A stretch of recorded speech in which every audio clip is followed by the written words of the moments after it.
जब लगे आपको कि दरिद्रता बहुत ज्यादा है, किराया तक नहीं है, मैं कैसे जाऊं, मंदार और शमी ने दोनों ने मिलकर भगवान शिव की आराधना करी और देवादिदेव महादेव ने वर दे दिया। सुनो शमी और सुनो मंदार, यदि कोई भूल से भी आपकी पत्ती, आपका पुष्प मुझे समर्पित कर देगा, सुनो मंदार, सुनो शमी, अगर कोई भूल से भी आपकी पत्ती, आपका पुष्प मुझे समर्पित कर देगा, उसे हजारों अश्वमेघ यज्ञ के स्नान का जो पुण्य होता है वो एक क्षण में प्राप्त हो जाए।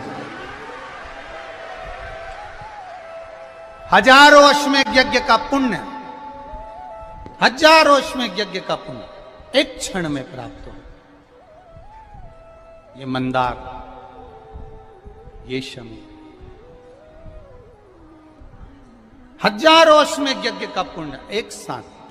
शमी की पत्ती देखिए आप लोगों ने, जम के तो बोले जरा, देखिए मंदार पुष्प भी देखा हुआ है। अब शमी की जो पत्ती होती है, उस शमी की पत्ती को भगवान देवादिदेव महादेव पर चढ़ाने का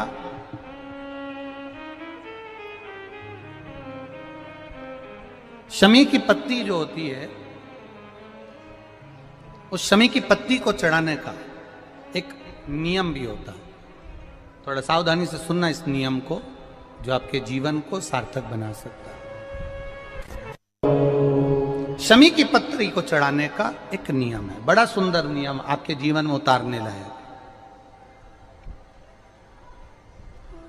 महाराज, जब सारा श्रृंगार मेरे देवादिदेव महादेव का हो जाए, बहुत ध्यान से सुनना, ये प्रसंग आया नहीं पहले, आज अगर कुबेरेश्वर बाबा की पावन धरा पर यह प्रसंग निकला है तो उसको ध्यान से सुनिए, भाव से सुनिए।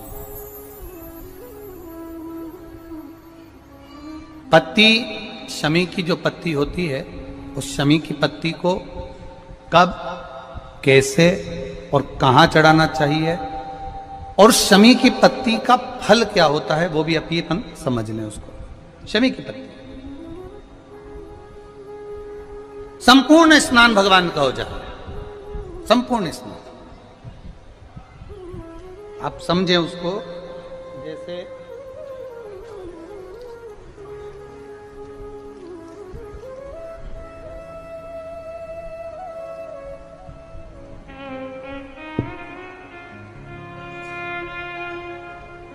ये शिवलिंग है, जलाधारी, जल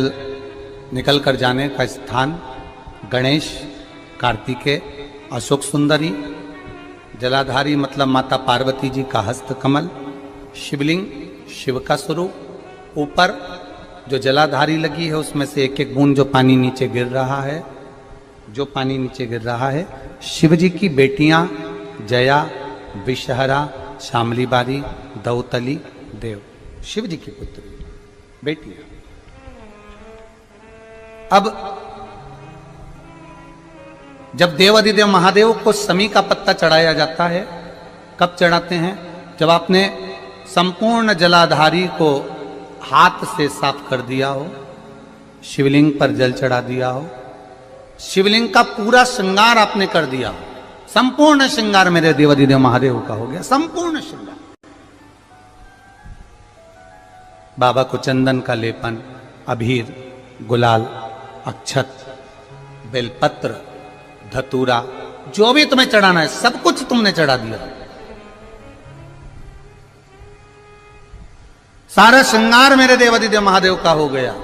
तब शमी की पत्ती को मां जगत जननी की जो जलाधारी है उस पर मात्र स्पर्श कराकर शिव के शिवलिंग पर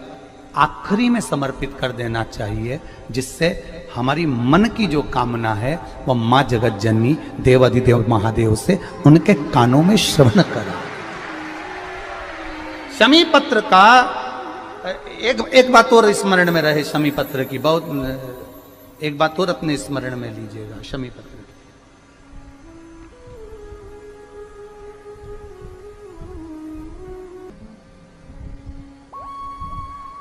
जैसे शिवलिंग, जलाधारी और स्थान। जब बहुत ज्यादा मात्रा में दरिद्रता होती है, बहुत ज्यादा मात्रा में बहुत कष्टमय जीवन, जैसे एक बहन ने अपने पत्र में लिखा है कि मैं हरियाणा साइड से आई हूं, उन्होंने अपने पत्र में लिखा है मेरे को मेरे टिकट करवाने का भी मेरे पास पैसा नहीं था। जिसने लिखा है अगर वो बैठी हो तो खड़ी भी हो सकती है कि मेरे पास टिकट कराने का भी पैसा नहीं था और मेरे पास में कोई धन दौलत इतनी भी नहीं कि मैं आऊं। मेरे मायके वालों ने मेरी भक्ति को देखकर, एक कोई उनके परिचित जा रहे थे तो उनका टिकट कैंसिल हुआ तो मुझे यहां पर भेजा, मैं यहां आई। अब जब आपको लगता है कि इतनी दरिद्रता जीवन में है इतना, और ऐसा नहीं है, मनुष्य के जीवन में बहुत सुख दुख तो चलता रहता है। मानव का देह है, ये तो चलना है, जीवन पर्यान चलना है, सुख दुख चलेगा, यश अपयश चलेगा। लगे तुमको कि हाँ, और आप सबसे निवेदन करना चाहूंगा, आपका मन है कि सीहोर आए, आपका मन है कुबेरेश्वर धाम आए, आपका चित्त है, आपका मन है कि हमें कुबेरेश्वर बाबा के धाम पहुंचना है, सीहोर पहुंचना है, मां सीवन के तट पर पहुंचना है, सिद्धपुर नगर सीहोर की एक एक कंकड़ का दर्शन करना है, 108 शिवालय का स्मरण करना है, चिंतामन गणेश और श्री हनुमान फाटक का, खेड़ापति सरकार का, मनकामेश्वर का दर्शन करना है, भूतेश्वर का दर्शन करना है, कुबेरेश्वर का दर्शन करना है। जब तुम्हारी चित्त वृत्ति में आए, जब तुम्हारे मन में आए, धन भी नहीं है, पैसा भी नहीं है, बहुत दरिद्रता का जीवन है, बहुत दुखी जीवन है, तब